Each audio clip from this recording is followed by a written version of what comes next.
Complete shutdown কর্মসূচিতে রাজধানীর শনিরাখড়া, কাজলা ও যাত্রাবাড়ী এলাকায় আইনশৃঙ্খলা বাহিনীর সঙ্গে কোটা আন্দোলনকারীদের ব্যাপক সংঘর্ষ হয়েছে। সকালে শনিরাখড়া থেকে আন্দোলনকারীরা মিছিল নিয়ে যাত্রাবাড়ির দিকে আসার চেষ্টা করেন। এ সময় তাদের ঠেকাতে কাঁদানে গ্যাস ও সাউন্ড গ্রেনেড ছোড়ে পুলিশ। এরপর দুপক্ষের মধ্যে সংঘর্ষ হয়।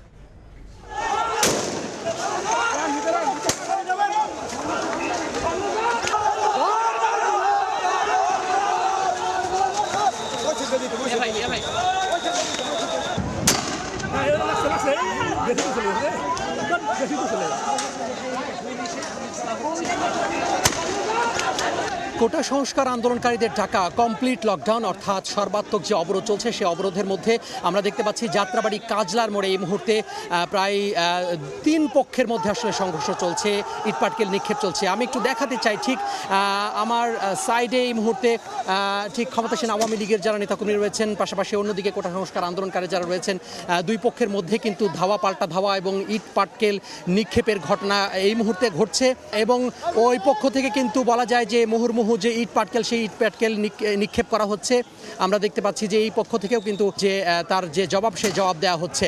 এছাড়া পুলিশের এখানে পুলিশ সদস্য মোতায়েন করা হয়েছে, বিপুল সংখ্যক পুলিশ সদস্য রয়েছে, র্যাবের সদস্য রয়েছেন, পাশাপাশি এখানে বিজিবি যে সদস্য রয়েছে সেই বিজিবি সদস্য কিন্তু এখানে মোতায়েন করা হয়েছে। আমরা দেখতে পাচ্ছি যে সকাল থেকে এই পুরো এলাকায় বেশ থমথমে পরিস্থিতি বিরাজ করছে এবং ধাওয়া পাল্টা ধাওয়ার মধ্যে কিন্তু পুরো সকাল থেকে এই দুপুর পর্যন্ত পুরো সময়টুকু কিন্তু ধাওয়া পাল্টার মধ্যেই হচ্ছে। অর্থাৎ দুপক্ষই কিন্তু বলা যায় যে আমরা দেখতে পাচ্ছি দুপক্ষের মধ্যে ধাওয়া পাল্টা ধাওয়া এবং ইট পাটকেল নিক্ষেপের মধ্যে এই মুহূর্তে আসলে যে সাউন্ড গ্রেনেড সেই সাউন্ড গ্রেনেড ছোড়া হচ্ছে, পুলিশ সাউন্ড গ্রেনেড ছুটছে, গুলি ছোড়া হচ্ছে।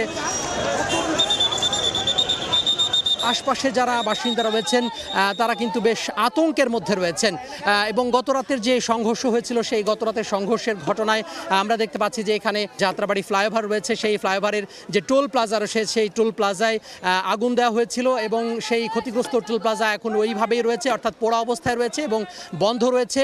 এবং এই ফ্লাইওভার এবং সড়কের আশপাশে দিয়ে কোনো ধরনের কোনো যে যানবাহন সেই যানবাহন কিন্তু চলাচল করছে না। ফ্লাইওভারের ওপরে বিপুল পরিমাণ পুলিশ সদস্য মোতায়েন করা হয়েছে এবং পুলিশের পক্ষ থেকে সাউন্ড গ্রেনেড এবং গুলি সেটি আসলে মুহুর্মুহু এখানে ছোড়া হচ্ছে। একটু পরপরই সাউন্ড গ্রেনেডের শব্দে কিন্তু প্রকম্পিত হচ্ছে এই পুরো এলাকা। আমরা আরেকটু বলতে চাই সেটি হচ্ছে যে যাত্রাবাড়িতে যে বিভিন্ন বাস স্ট্যান্ড রয়েছে সেই বাস স্ট্যান্ডগুলোর যে কাউন্টারগুলো রয়েছে সেই কাউন্টারগুলো বন্ধ রয়েছে। আমরা দেখেছি অধিকাংশ কাউন্টারই বন্ধ রয়েছে। এছাড়া আইন শৃঙ্খলা বাহিনীর যে সদস্য তারাও কিন্তু রয়েছেন। আমরা বলছিলাম যে এখানে যাত্রাবাড়ি যেই বাস টার্মিনাল রয়েছে সেই বাস টার্মিনাল থেকে সকাল থেকে আমরা দেখিনি যে দূরপাল্লার কোনো গাড়ি ছেড়ে যেতে। স্বল্প পাল্লার যেই গণপরিবহনগুলো রয়েছে সেই গণপরিবহনগুলো একেবারে বন্ধ হয়ে গিয়েছে এবং কোনো ধরনের কোনো যে দোকানপাট সেই দোকানপাট খোলা হয়নি, ব্যবসায়ী প্রতিষ্ঠানগুলো খোলা হয়নি, সকাল থেকে বন্ধ রয়েছে। এছাড়া আমরা দেখতে পাচ্ছি যে স্বল্প দূরত্বের যারা যাত্রী রয়েছেন, অর্থাৎ রাজধানীর মধ্যে যারা স্বল্প দূরত্বে যেতে চান তারা রিক্সাকে বেছে নিচ্ছেন এবং এই যে গণপরিবহনগুলো চলছে না সেই সুযোগে কিন্তু পুরো রাস্তায় কিন্তু রিকশার দখলে চলে এসেছে। যদিও কাজলা এবং যাত্রাবাড়ির যে মোড় সেই মোড়ে এই মুহূর্তে কিন্তু বলা যায় যে থমথমে পরিস্থিতি বিরাজ করছে এবং সকাল থেকেই থেমে থেমে যে সংঘর্ষ সেই সংঘর্ষ চলছে।